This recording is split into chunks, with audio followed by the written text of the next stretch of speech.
हिमाचल प्रदेश में शिमला में लोग संजौली मस्जिद के खिलाफ इस तरह से सड़कों पर उतरे और खुलेआम उन्होंने इस तरह की आवाज़ लगाई कि यहाँ जो संजौली मस्जिद है उसको 2 दिन के अंदर हटाया जाना चाहिए, क्योंकि यहाँ पर जो है घुसपैठी आ गए हैं, बाहरी लोग आ गए हैं जो लव जिहाद कर रहे हैं, और लव जिहाद के साथ साथ जो यहाँ पर लड़कियों को छेड़ते हैं, यहाँ लड़ाई झगड़े हो रहे हैं, कभी भी दंगे हो सकते हैं, इस तरह की बातें कही जा रही हैं।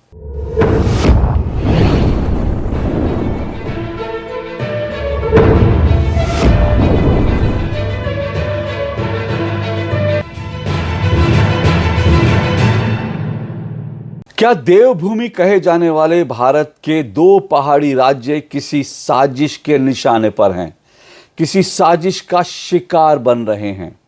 हम सभी अच्छी तरह से जानते हैं कि उत्तराखंड और हिमाचल प्रदेश ये 2 भारत के ऐसे पहाड़ी राज्य हैं जिन्हें देवभूमि के रूप में जाना जाता है।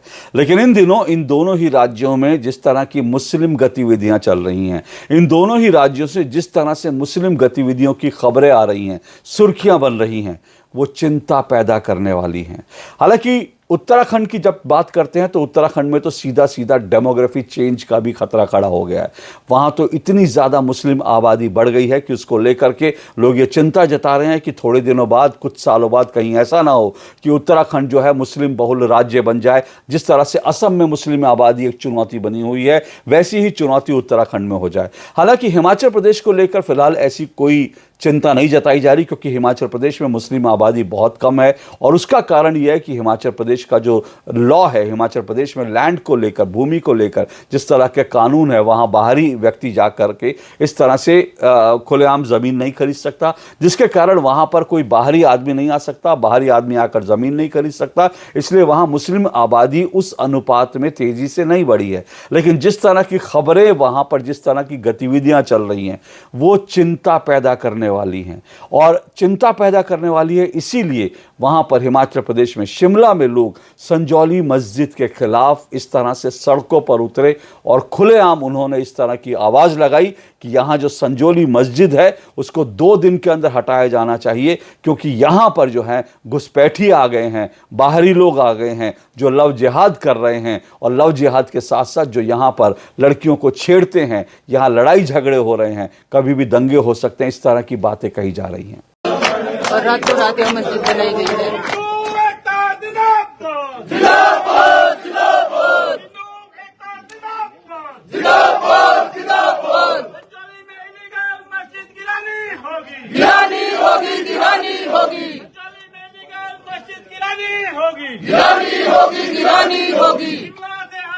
छापे उठाने होंगे, उठाने होंगे। लोगों के लिए सड़कें खाली करवानी होगी,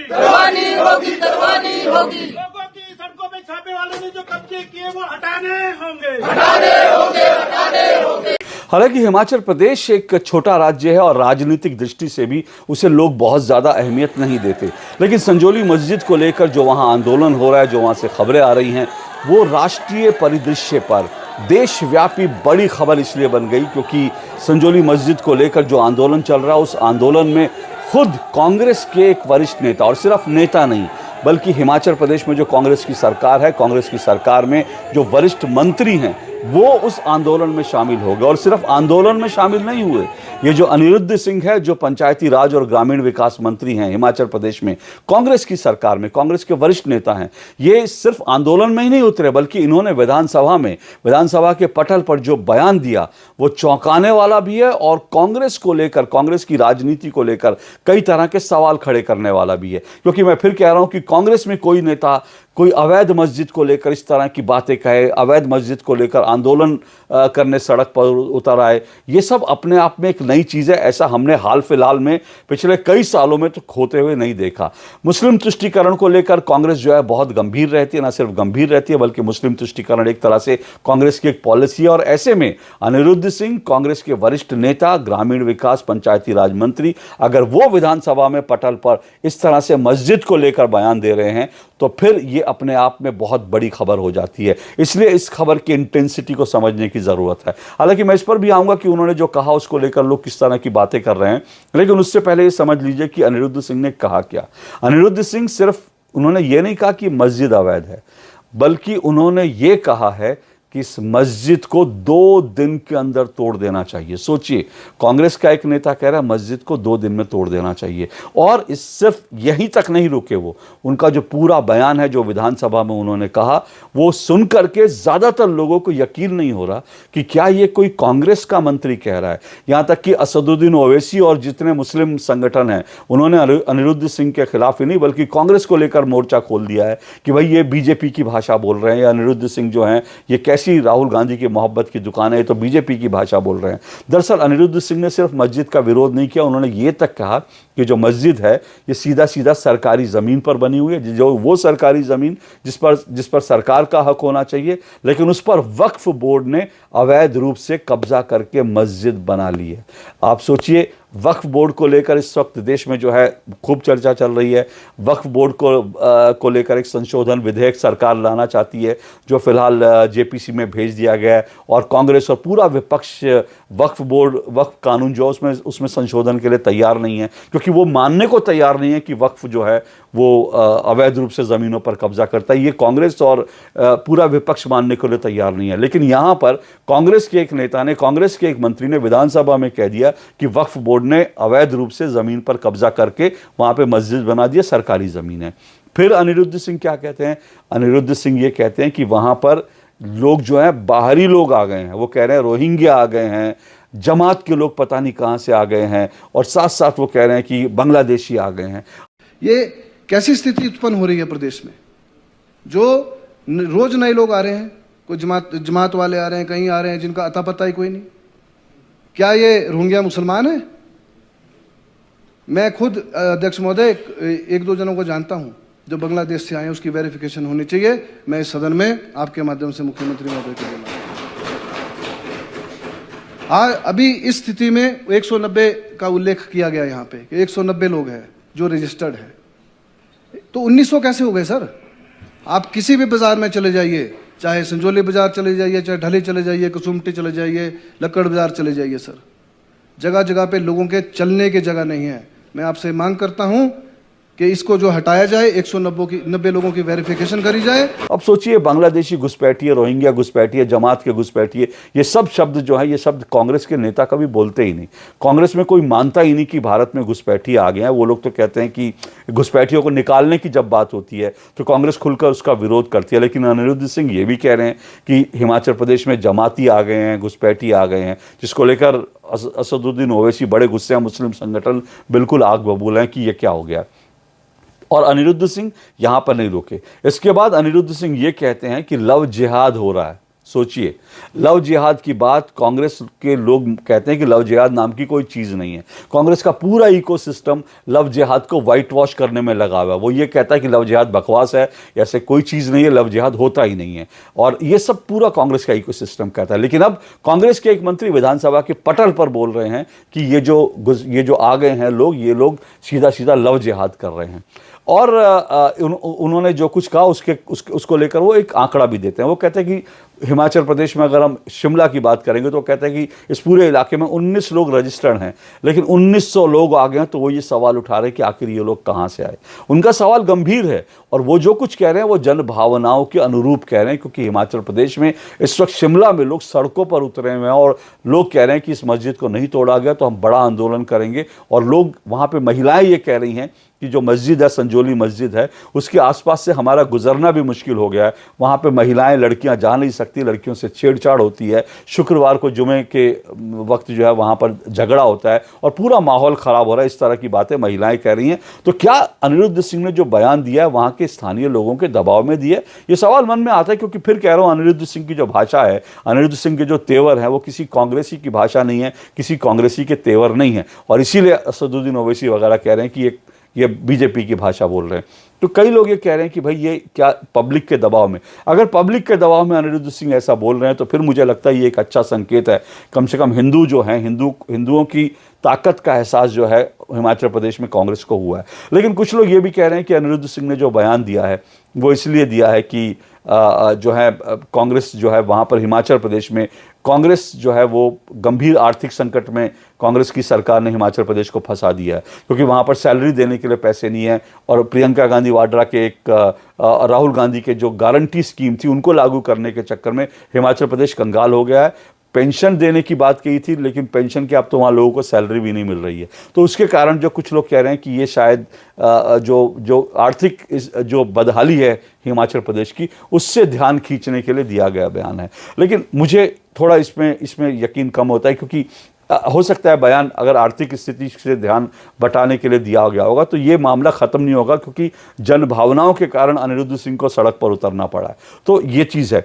दूसरी बात ये भी है कि अब देखना ये दिलचस्प रहेगा कि अनिरुद्ध सिंह का कांग्रेस में भविष्य क्या होता है, और अब अनिरुद्ध सिंह के बयान के बाद हिमाचल प्रदेश में कांग्रेस डैमेज कंट्रोल कैसे करती है। क्योंकि ये जो मैसेज है अनिरुद्ध सिंह ने दिया, इसका न सिर्फ हरियाणा में बल्कि महाराष्ट्र में, झारखंड में, जहाँ जहाँ अभी विधानसभा चुनाव होने हैं, वहाँ पर एक मैसेज जो है वो कांग्रेस के खिलाफ जाएगा। कांग्रेस इस समय मान के बैठी है पूरी तरह से कि मुस्लिम वोट हमारा इंटैक्ट वोटर है, मुस्लिम वोट कहीं नहीं जाएगा। लेकिन अगर मुस्लिम संगठनों ने अनिरुद्ध सिंह के इस बयान के खिलाफ जो है अगर खुलेआम विद्रोह किया और खुलेआम आंदोलन किया, इसको लेकर मुद्दा बनाया, तो कांग्रेस को कहीं ना कहीं डैमेज कंट्रोल करना पड़ेगा। नहीं तो जितने विधानसभा चुनाव आ रहे हैं वहाँ पर कांग्रेस के खिलाफ जो मुस्लिम संगठन अगर उतरेंगे, वहाँ पर अगर वहाँ पर प्रचार करेंगे और अपने कैंडिडेट उतारेंगे, तो कांग्रेस को वहाँ मुश्किल हो सकती है। बहरहाल अनिरुद्ध सिंह का भविष्य क्या होगा, इस पर अभी इंतजार करना पड़ेगा, नज़र रखनी पड़ेगी क्या मैसेज आता है। मुख्यमंत्री कह चुके हैं, मुख्यमंत्री सुक्खू ने कह दिया, बयान दे दिया कि भाई मंत्री लोग सोच समझ के बोले और अपनी भाषा का लगाम रख के इस तरह से कह दिया है। लेकिन अभी सेंटर से और मैसेज आ रहे होंगे, क्या मैसेज होंगे वो देखना है, क्योंकि मुझे लगता है कांग्रेस में जो पूरा जो कांग्रेस का शीर्ष नेतृत्व है वो अनिरुद्ध सिंह के इस बयान से तिलमिला गया होगा, और उसका कुछ ना कुछ रिपरकशन हम देखेंगे। लेकिन अनिरुद्ध सिंह के लिए मैंने कहा इंतजार करेंगे। पर मस्जिद की जहां तक बात है, उस मस्जिद को लेकर जो बवाल हुआ वो रुकने वाला नहीं है। अनिरुद्ध सिंह को कांग्रेस रोके या उनको खुली छूट दे, ये कुछ भी हो, लेकिन जो मस्जिद को लेकर विवाद शुरू हुआ वो थमने वाला नहीं है। क्योंकि दरअसल ये पूरा विवाद मलियाना में एक मुस्लिम व्यक्ति ने एक दुकानदार को, जो लोकल दुकानदार था, उसको पीट दिया था, बुरी तरह से पीट दिया था, उसके सर में कई टाँके आए थे। तो उसको लेकर अचानक से लोगों को लगा कि ये हिमाचल में इस तरह की चीज़ें क्या हो रही है, क्योंकि हिमाचल में कभी होता नहीं है। वहाँ मुश्किल से 1.5 से 2% जो है मुस्लिम आबादी है, तो इसलिए वहाँ कभी होता नहीं। लेकिन अचानक से हो गया तो लोगों ने फिर मस्जिद को लेकर जो सारे विवाद थे वो निकलने लगा। अब ये मस्जिद जो है ये भी कैसे बनी, ये भी बड़ी जो अपने आप में कहानी है। ये 4 मंजिला इमारत बनी हुई है, सोचिए संजौली में। पूरे शिमला में 2.5 मंजिल से ज़्यादा बनाने की इजाज़त किसी को नहीं है, लेकिन ये 4 मंजिला बन गई और पिछले कई सालों से इसको लेकर विवाद हो रहा है। न जाने कितनी बार इसकी सुनवाई हो चुकी, नगर निगम में इसका विवाद हो रहा है कि भाई अवैध बनी है, इसको गिराया जाना चाहिए, लेकिन विवाद बढ़ता ही जा रहा है। अब तक किसी ने कुछ नहीं किया। सरकार भी इस पर जो है, नगर निगम में इसकी सुनवाई होती रही, 40 से ज़्यादा बार सुनवाई हो चुकी है, लेकिन कुछ एक्शन नहीं हो रहा था। लेकिन अब जब पब्लिक प्रेशर बढ़ा है तो अब कांग्रेस के सामने मजबूरी होगी कि वो इस पर, कांग्रेस की सरकार के सामने मजबूरी होगी कि वो इस पर क्या स्टैंड लेती है। तो ये मुद्दा जो है हिमाचल प्रदेश में बन गया है, और हिमाचल प्रदेश में लव जिहाद भी अब मुद्दा बनेगा, जो है हिमाचल प्रदेश में बाहरी लोगों का आना भी मुद्दा बनेगा। क्योंकि अब बीजेपी, अगर अनिरुद्ध सिंह खुद सदन पे कह रहे हैं तो बीजेपी इस मुद्दे को छोड़ेगी नहीं, बीजेपी इस मुद्दे को उठाएगी।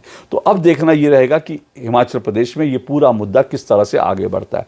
मैंने शुरू में ही कहा कि हिमाचल प्रदेश और उत्तराखंड, ये 2 पहाड़ी राज्य, दोनों जो है देवभूमि कहे जाते हैं। दोनों जगह पे इस तरह की चीज़ें आ रही हैं। थोड़ा सा अलग अलग मामला हो सकता है। मैंने कहा हिमाचल प्रदेश में फिलहाल डेमोग्राफी चेंज का खतरा नहीं है, लेकिन उत्तराखंड में तो डेमोग्राफिक चेंज का खतरा जो है वो बहुत बड़ा खतरा बन चुका है। क्योंकि उत्तराखंड में साल 2000 में जब उत्तराखंड बना था तो वहाँ पर जो मुस्लिम आबादी थी बहुत मुश्किल से 2.5% आबादी थी, 2 से 2.5%। आज वहाँ 16% मुस्लिम आबादी है। अब सवाल ये हो रहा है कि इतनी आबादी वहाँ आई कैसे, 16% आबादी कैसे बढ़ेगी? 2 से 24 साल के अंदर 2% से बढ़कर 16% आबादी हो जाए। कई जो मैदानी इलाके हैं जो उत्तराखंड में, जिसमें जो है हरिद्वार है, जिसमें ऊधम सिंह नगर है, यहाँ पे तो 30% से ज़्यादा आबादी हो गई है मुस्लिम आबादी। 30% का मतलब आप जानते हैं, ये जो पॉलिटिकल एक्सपर्ट है, राजनीतिक विश्लेषक है, वो कह रहे हैं कि पूरे उत्तराखंड में 10 से 15 विधानसभा सीटें अब ऐसी हैं जहाँ पर बिना मुस्लिम लोगों की बिना मुसलमानों के जो है वोट के, बिना मुसलमानों के सपोर्ट के कोई पार्टी जीत ही नहीं सकती। 10 से 15 सीटें उत्तराखंड में हो गई हैं। तो इस सब को लेकर अब उत्तराखंड में भी चिंता जताई जा रही है। वहाँ जंगलों में अचानक से मस्जिदें बन जा रही हैं, अचानक से मज़ारें बन जा रही हैं। कितनी अवैध मज़ारों को गिराया गया, लेकिन हर आए दिन जो है जंगलों में, पहाड़ों में अवैध मस्जिद बन जाती है, अवैध मज़ार बन जाते हैं। ये सब चीज़ें उत्तराखंड में हो रही है, जिसको लेकर राज्य सरकार चिंतित है, राज्य सरकार परेशान है। और बहुत संभव है कि राज्य सरकार अब वहाँ पर जो है विचार कर रही है कि जिस तरह से हिमाचल प्रदेश में कानून है कि भाई वहाँ पर बाहरी लोग जो इतनी आसानी से आकर ज़मीन नहीं खरीद सकते और वहाँ पर बस नहीं सकते, उस तरह का क्या कानून कोई उत्तराखंड में भी, कम से कम पहाड़ी जो ज़िले हैं वहाँ का कोई कानून लाया जाए, इस तरह का विचार कर रही है। क्योंकि अगर ऐसी कुछ चीज़ें नहीं की गई तो उत्तराखंड जो देवभूमि है वो देवभूमि रहेगा नहीं। अगर वहाँ पे आज 16% आबादी अगर वो बढ़ कर के 20-25-30% हो जाती है तो फिर उत्तराखंड असम हो जाएगा और वो देवभूमि तो नहीं रहेगा कम से कम। तो ये दो खतरे जो हैं फिलहाल पहाड़ी राज्यों में, 2 पहाड़ी राज्यों में, ये बड़े खतरे हैं। इन खतरों से निपटना एक बड़ी चुनौती है। इस चुनौतियों से वहाँ की सरकारें कैसे निपटेंगी, केंद्र सरकार क्या करेगी, उसके लिए फ़िलहाल हमें इंतज़ार करना पड़ेगा। लेकिन आज के लिए इतना ही। नमस्कार।